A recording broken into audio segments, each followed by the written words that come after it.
fellow bistros, welcome back again. As you see, I'm playing a Winter's Daydream. Now, from the last episode, not really much happened in the last episode, except for like the conversation that was going on. That was actually really deep and like really like sad in some ways, really, because it was mostly about View and his grandmother, mostly talking about some of the, at least about some of the stuff that's been going on in their lives in a way, or at least stuff that had happened in their lives, you know, like about the passing of the grandfather, basically. I'm trying to remember his name. Whatever names.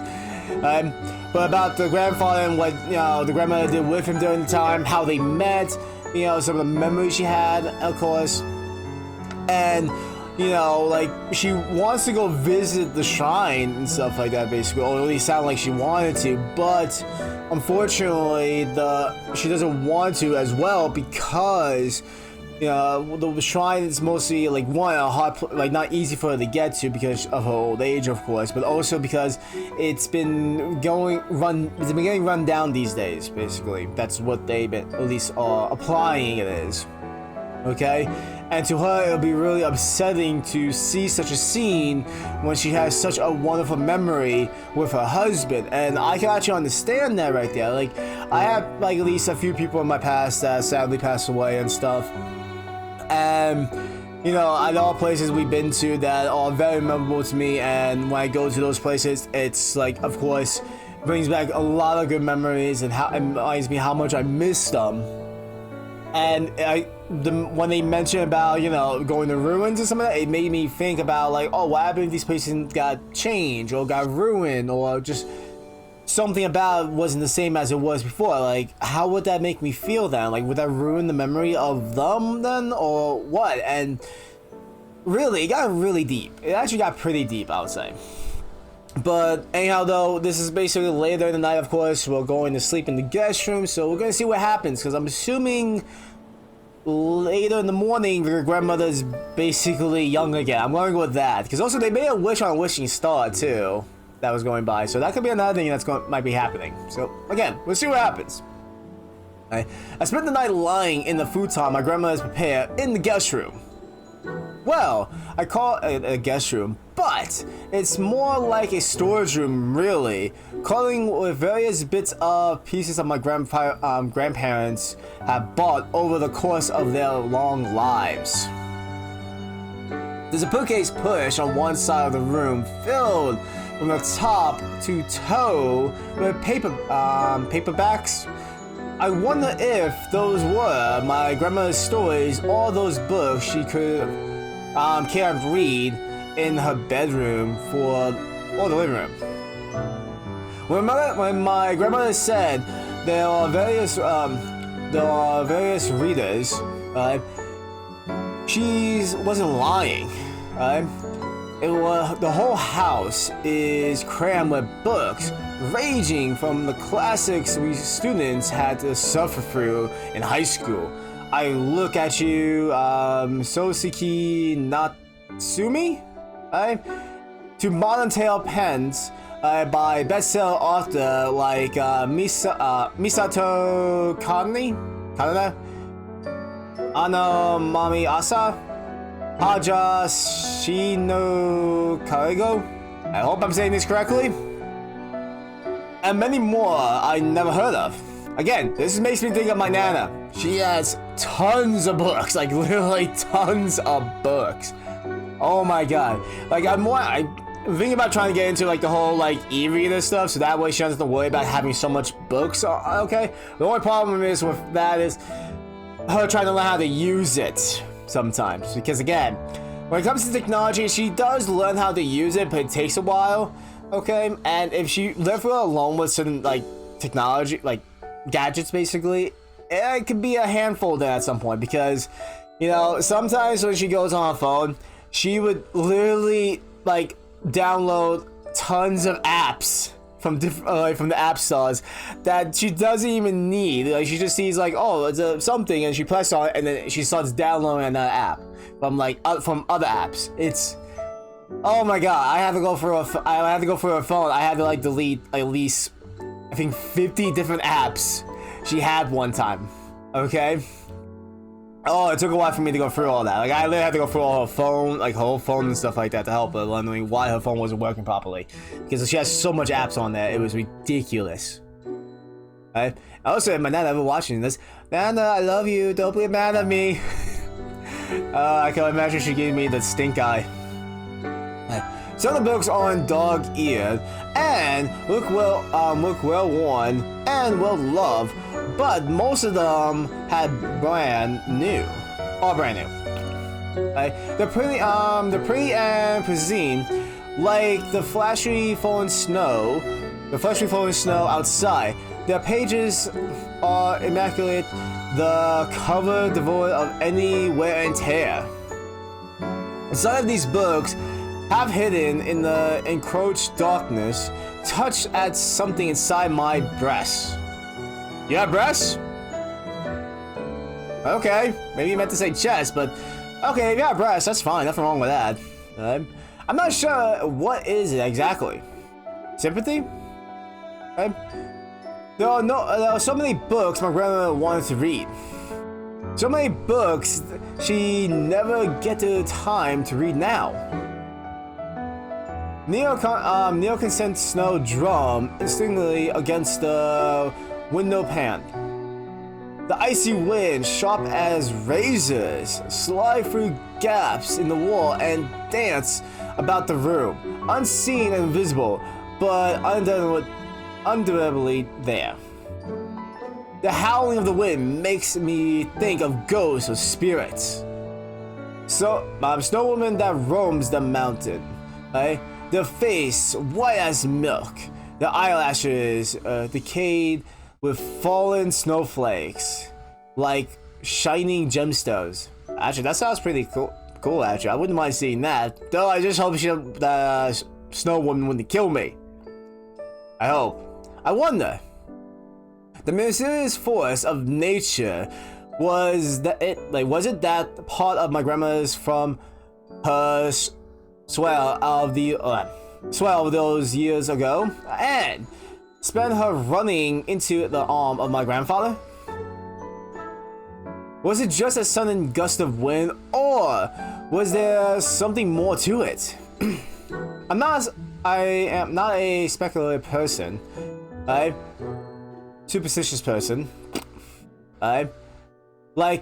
Unlike some of my fellow university students, I don't spend hours at night trawling the internet searching for urban legends and conspiracy theories to get riled up about. I prefer to believe that things simply happen and there's not always a reason for it, and they're just the way life is.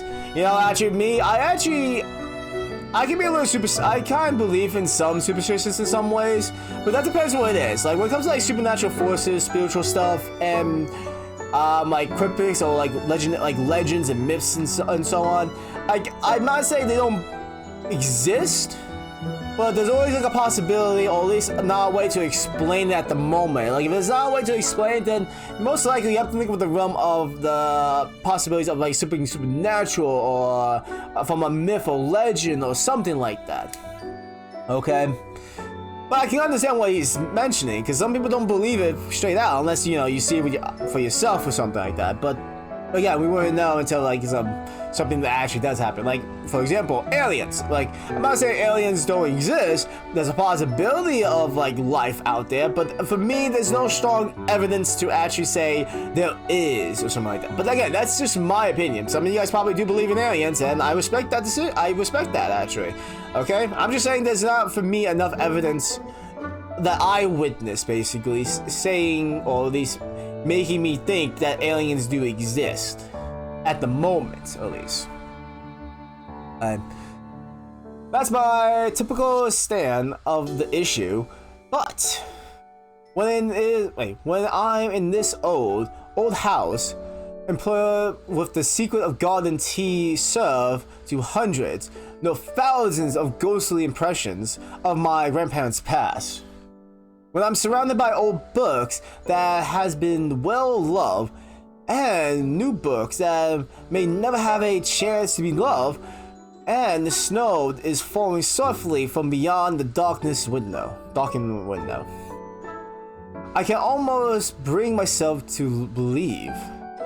Maybe it really was a spirit after all. It's easier to believe in magic and spirits and destiny when you're isolated in the countryside, miles and miles away from the noise and the traffic and the high-rise buildings of Tokyo. I'm not sure why. Perhaps being alone beneath the starry sky naturally fuel our imaginations. That's a good idea. Actually, that's a good way of thinking of things right there. Because usually, depending on like locations too, your imagination could bring out other like aspects too. It's hard to imagine when you're surrounded by too many people. Life swallows you up like a tidal wave, allowing no time to for ideal thoughts like this.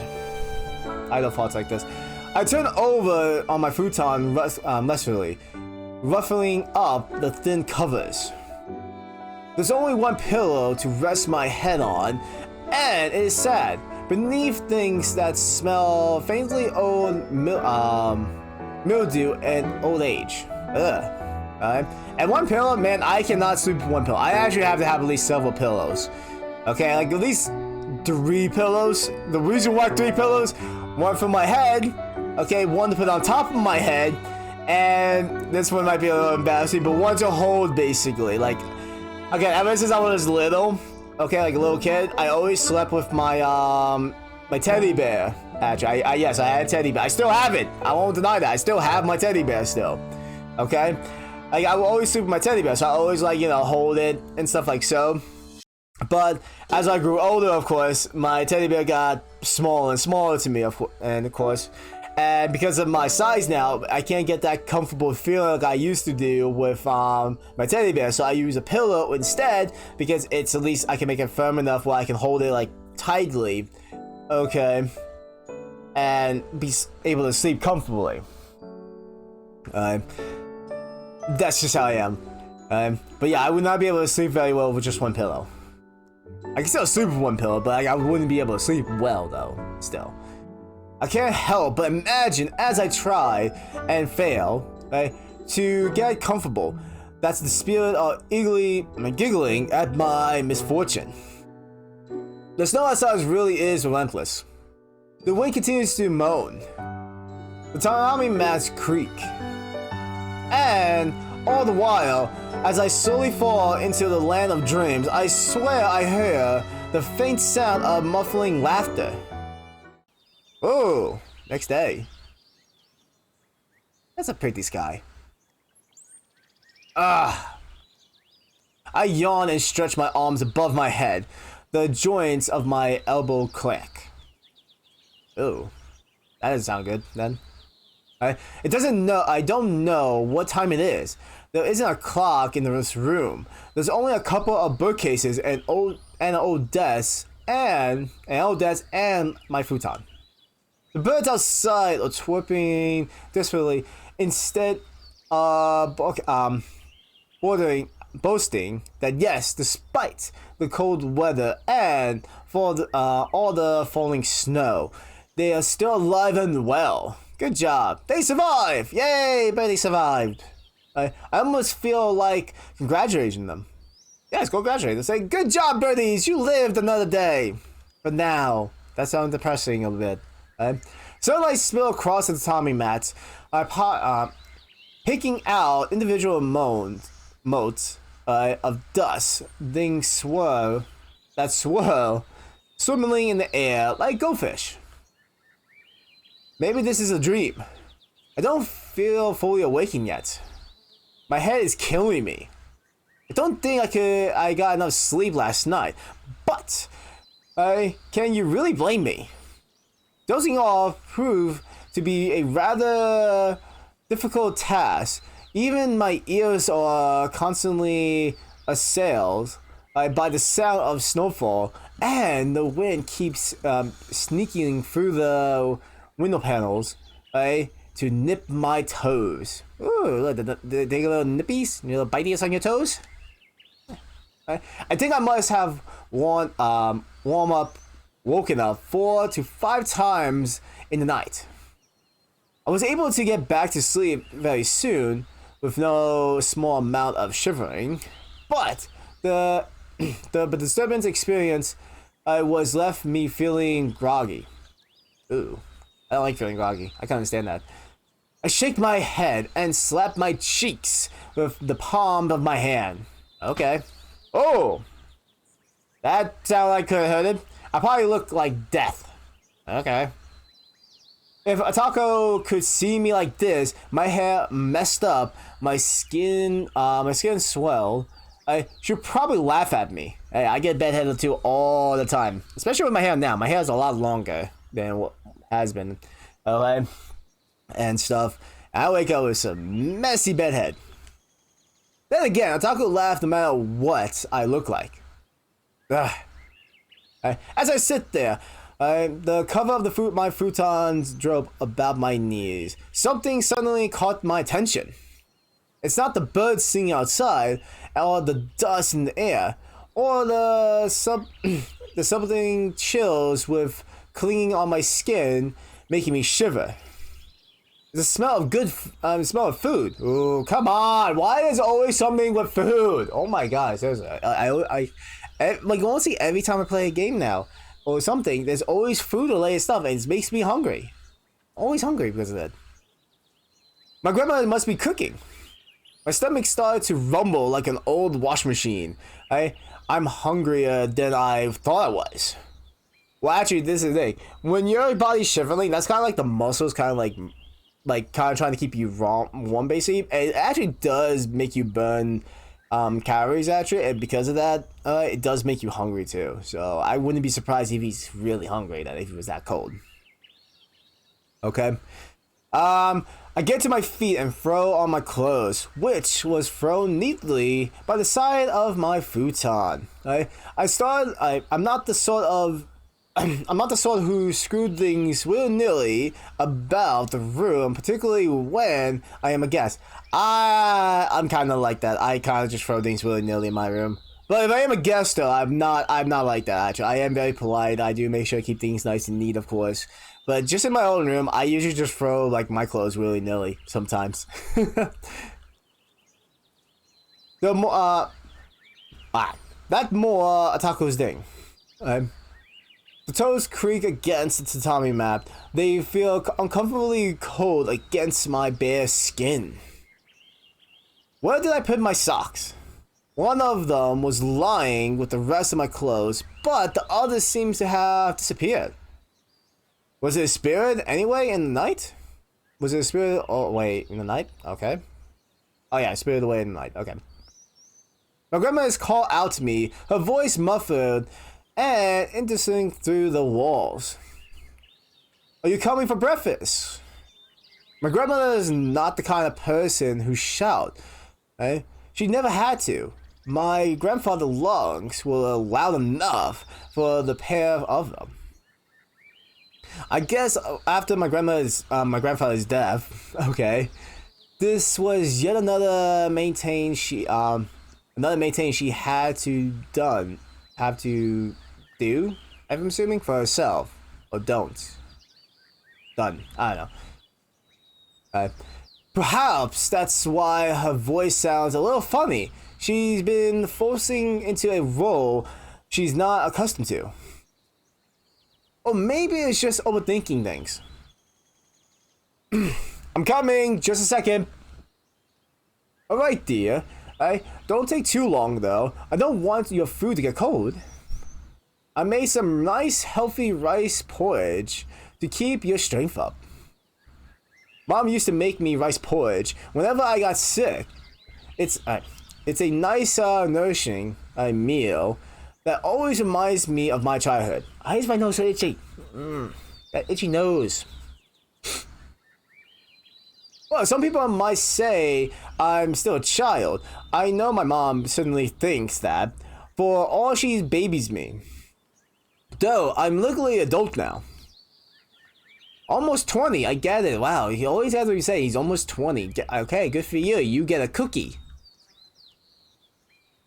But I'm still far far younger than my grandmother. And you? Yes, what is it?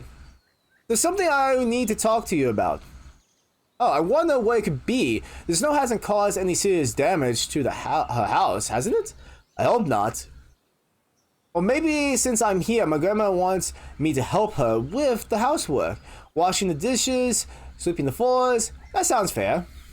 My grandfather always used to help her with that. My grandfather isn't here anymore. Ah. I managed to find my missing sock. It was tucked away beneath the bookcase, looking very sad and forlorn, all by itself.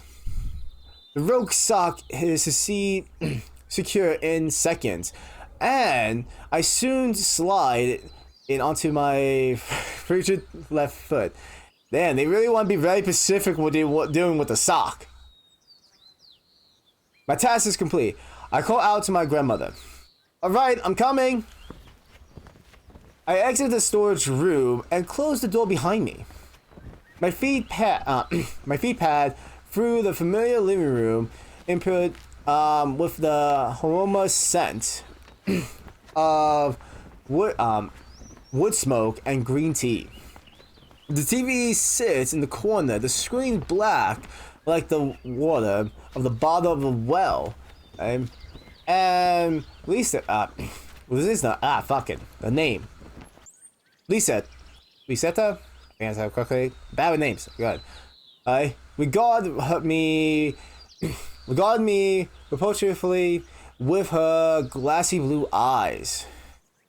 With her high forehead, and her purse, command lips. I swear it's like she's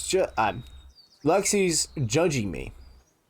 Perhaps for my one pair of hair or my clothes, which are the same ones I wore yesterday. Well, I'm not going to stand there and take listener abuse. I stick my tongue out at the door, and as I pass by, what does she do? What does she know? Anyway, there you go. Fucking getting tongue-tied a lot. And then proceed, pause, feeling foolish. Why am I trying to make an enemy with a doll, right? No matter how lifelike she looks, she isn't really real. Being back at home with a taco, it must make me paranoid. That or I've been living in the countryside for too long already. I hope I'm not going senile. Shaking my head, my fingers seize the international in the kitchen's door. There you go. And I pull. Oh, here we go. The door creaked as it slid to the right, revealing a cozy sight indeed. Oh boy! A chopstick board, a stew with the cut steam of serving spring onions. A bowl of rice porridge bubbling away on the stove. A young girl in a cream sweater stirring the porridge with a ladle. Damn! She's cute! Damn! Is that That's Grandma? That's Grandma! That's Grandma. Damn! The girl turns her head when she heard the door slide open. Her hair is dark and tied up in a ponytail. Her eyes are dark too, like chestnuts that are been roasted over an open fire. That's really chestnuts roasting over fire. Okay, that makes me think of the song. That's why. Her eyelashes are long and thick, and her lips are pursed like a dog. Her limbs are slender, so her fingers, which protrudes elegantly from the sleeve of her oversized sweater like a painter's. Okay. Her features remind me a little of Lucy, but they're distinctly more Japanese and far less Oddly. Alright. I'm not sure how old she is. A little younger than me, probably. Younger than Taco, too. Or maybe she just looks young because she isn't wearing any makeup. She's probably a teenager, 15 or 16, I guess. She's very pretty, but... What are you doing in my grandmother's house? Don't be silly, you. The girl ordered me to... Wait, the girl offered me a sweet smile that looks disconcertingly familiar. Disconcertingly. Hey, I'm your grandmother. It's me. Yumiko. Oh, right, of course. You're my grandma, Yumiko. I paused. Then I stare. What? Yeah, what? Oh, hair change. Okay. So, let me get this straight. I messaged my temple with my finger. I think I feel a headache coming on. We can talk all you want, dear, but you shouldn't neglect the rice porridge. It'll get cold. Oh my god, come on. Honestly, I think this situation is more important than the freaking rice porridge. I'm just saying. But I wouldn't mind rice porridge. I never actually had rice porridge. Is it good? If you guys ever have rice porridge, please let me know if it's good. I'm very curious. Do you really think this is the time for rice porridge? Yes, really. I think all problems can be resolved with good warm food. That's what Yukinari always used to say. Well, that mostly could be true. That could be true depending on the situation. It's very sweet, but it is sweet, isn't it? Yukinari had quite the way with words, and he always used to praise my cooking. But I don't know if rice porridge will fix.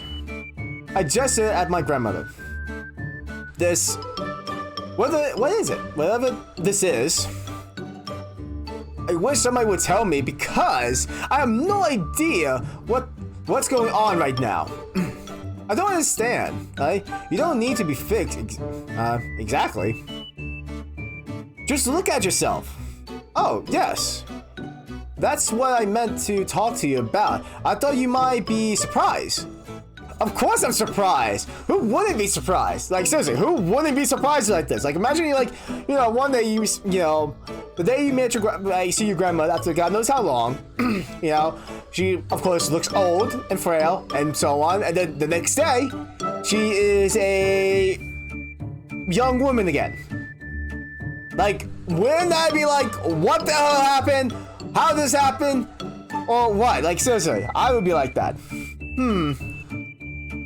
My grandma sucks on her teeth. The justice seems a little out of sort with her current appearance. I thought you might take it badly. How else do you think I'll take it? You raise a firm point. Fair point. I must admit, I didn't think this would rather unusual when I woke up. You woke up in a body of a teenager, and the only reaction is this is unusual? Well, yes, I certainly didn't expect it. Nothing like this has ever happened to me before. That's because stuff like this doesn't happen at all. Not to anyone. Not ever. But it happened now. Okay, one thing I do have to say, I do love the grandmother because the way she's handling the situation is great, and I like how she's positive she is right now, and she's adorable. She's actually so goddamn adorable. Oh my god. Now, the porridge. You should eat it. I opened my mouth, but I soon realized I have nothing to say. All I can do is stare. My grandma's rice porridge looks and smells delicious. Is confirming homemade aroma invaded my nostrils, reminding me that I haven't eaten since last night. No matter how hungry I am, however, I can't bring myself to take a bite. There are more pressing matters that need to be addressed. How do I know you're even my grandmother?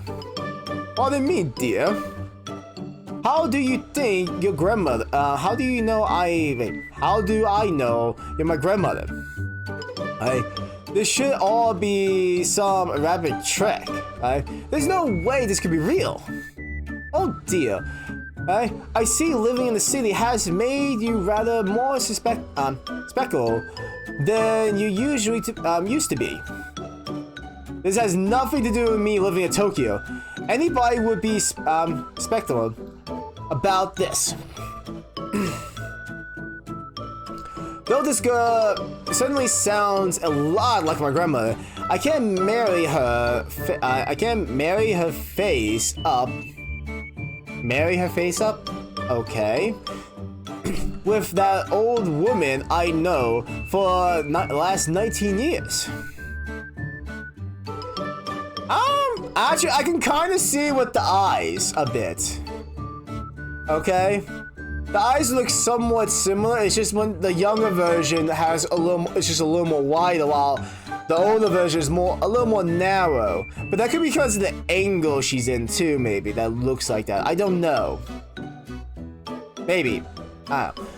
My grandma hasn't changed so very much in the last 2 decades. Her hair has grown a little grayer, her face a little saggier, her posture is more hunched and crooked. There you go. Then suddenly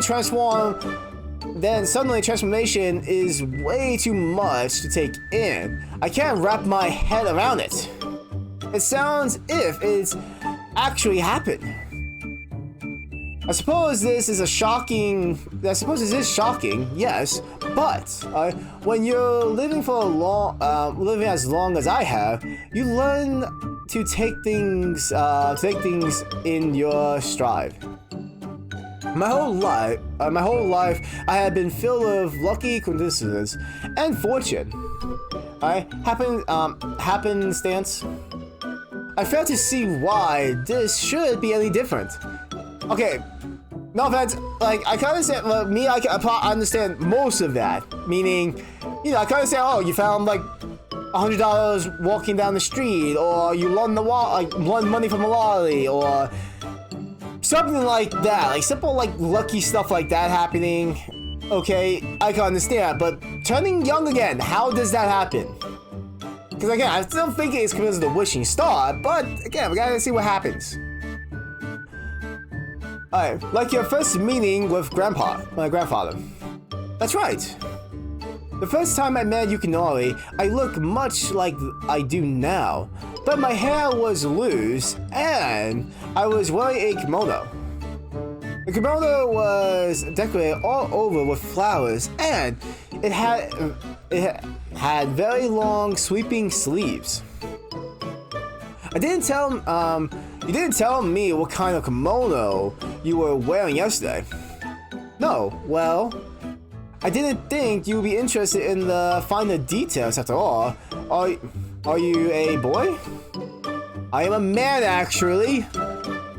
Sorry. I didn't want to wound your pride.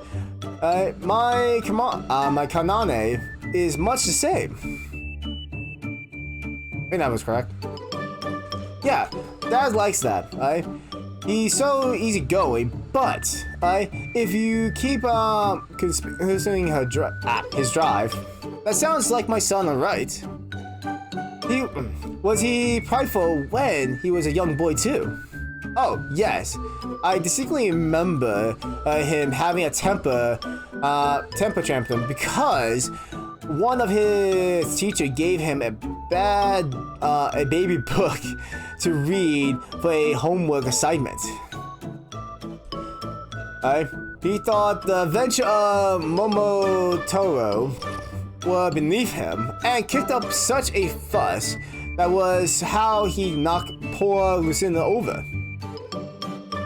I think it was an accident. He was lying in the living room, kicking his plump little legs against the wall, and, well, Al Lucente, I didn't stand a chance. It's nice to know Dad always been the same, I guess. Quite. My grandma giggled, her chest rise and fall beneath the pure white of her soft, creamy sweater. She always wear clothes like this, but the oversized sweater doesn't look quite right on her new body. It hangs loose on her shoulders, and the thick fabric brushes up against her arms. She doesn't look anything like the grandmother I used to know, but... Okay, fine. I guess I have no choice. I believe you. Wonderful. I'm glad to hear that. That is a lot to take in, though. Don't push yourself, dear. Take your time. That's easy for you to say. You don't seem bothered by this at all. But no offense, would I be bothered by being younger again? Like I'm just saying, like, think about like any people that have like who are these all really old and stuff like that. Like, I don't think anyone would bother being young again. I glanced around the kitchen, looking for what exactly. I'm not sure. I wonder if anything else would decide to transform itself overnight. The rice cooker into a pumpkin, or the mug into little white mice. Oh my god. Oh yeah, like a little Cinderella like reference here or something? Really? But actually that would make a good reference in the situation, I guess. This morning has been so bizarre, I wouldn't be surprised that one of the more miracles could compare to this.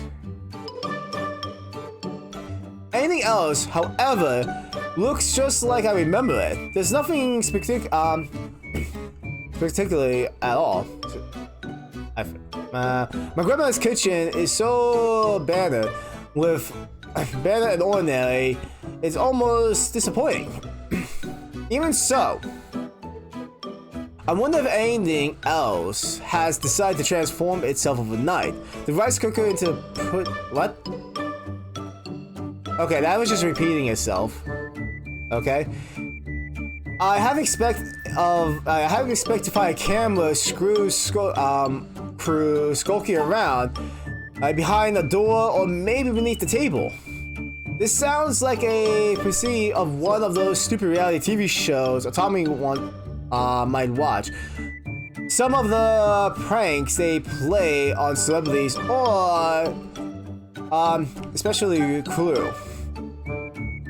I'm not a celebrity though, right? There's no reason any camera crew would come all the way out here to this teeny tiny village just to play a prank on me. You know, you never know. They could. I'm not nearly important enough. Now, how about the porridge of yours? Right? You should try some before it goes cold. All right. I feel exhausted. I think I need to punish my energy. I lift the spoon and dip it into the porridge. It's still hot. Steam rise from the porridge. If in a perfect, almost picturesque manner. I hit that too soon, actually. My bad. Hey. Be careful, dear. It's hot. Don't worry. I know, I'm not a child. In fact, you look even younger than me right now. Oh, stop. You're flattering me. My grandmother waved her one hand at me, but I think she's joking. That would explain her smile. It's nice she's able to make light of the situation. It's because she lives through so very much already. Okay, I think that's a little mistranslation or something. That didn't sound quite right. Or is it just unusual? Or is she just unusual? I always thought Grandma Yumiko was a little strange, even ever since I was small. It seems my assessment was right. She's a particular woman, and her outlook of life is certainly unique, but the porridge really is delicious. The texture of the porridge is thick and creamy, right? But there aren't any lumps, and it slides down my throat with ease. How is it? It's good. Thanks a lot. It's no problem. I like it when people enjoy my food. I always used to cook for yukinori, but you know, actually, I love cooking, and I love cooking for people and seeing them enjoy my food. So I can understand that right there too, because again, cooking it can be a lot of fun. It can be a little annoying at times, I will admit that, because depending on the situations, like I say, it can be annoying. But usually at the end, it's still fun, and at least seeing people enjoying your food is always great to see too. Well, that's in the past now, right? I shouldn't dwell on it. Now, when you're here, wow. A hostess shouldn't let herself think about meaningless things. As the second passed, I found it increasingly easier to overlay my grandmother's face onto this young girl, though they look different. Her mannerisms are almost exactly the same. I feel myself relaxing, my defenses lowered, before I even realize it's happening. As unrealistic as it sounds, this girl, rather had to be my grandmother. Nobody is this good of an actress. Good question. However, remains, and it's a big one. As much as I like to ignore it, pondering the impossible is only going to make my head hurt. I can't. Not that easily. Do you have any idea how this happened? That is quite the conundrum. I suppose I did wish on the shooting star last night. Did you think a deity answered your prayer? Maybe not. Maybe not. It's hard to make judgment about things we can't see. But I do wonder whether this isn't the result of a few rogue spirits playing a practical joke. Like the spirits that stole your soul? Very same. I never could tell if my meeting with Yukinori was a chance encounter or arranged by fate. So maybe this is why the spirits have come to me. They don't want me to underestimate their power. Do you really believe in spirits? I don't think I have much of a choice now, right? When there are no rational explanation for a series of events, you have to start examining the individual ones, no matter how unlikely they may be. You sound like a detective. I do have a fondness of mysterious novels. I managed to work my way through a lot of Edogawa Rampo stories in the last few years. There are still a lot of stories out there I want to read, but I don't know if I'll be able to find the time. But you're so young now. Your whole life is ahead of you. I'm sure this is just a temporary thing, like Cinderella, you know. A fairy godmother could only enchant her clothes and her carriage for a few hours. There's nothing to prove that this magic, if that's what you want, that's what it is, will wear off when the clock strikes 12. But my grandmother's words make sense. That actually does make sense, because you never know. Like, some of these can be only temporary, while others can be permanently. We will never know. until probably near the end of this. But anyhow, though, I'm gonna actually end it here. This was definitely surprising. I really like the grandma's like way of handling the situation, because she's really calm and, you know, taking things pretty easily so far, surprisingly. Okay, me, like I said, if I saw that too, I'd probably be acting like my character then. Like, I'd be freaking out, wondering how this happened, what the hell, are you really my grandmother, like that kind of stuff. But yeah, though, if you guys enjoy this, let me know in the comments below. Make sure you press the like button too. And if you guys are new to my channel, okay, make sure you hit that like button and also the subscribe button too, if you guys want why. I screwed that up, I know that. But yeah, this is gonna be DomBeast, howling out.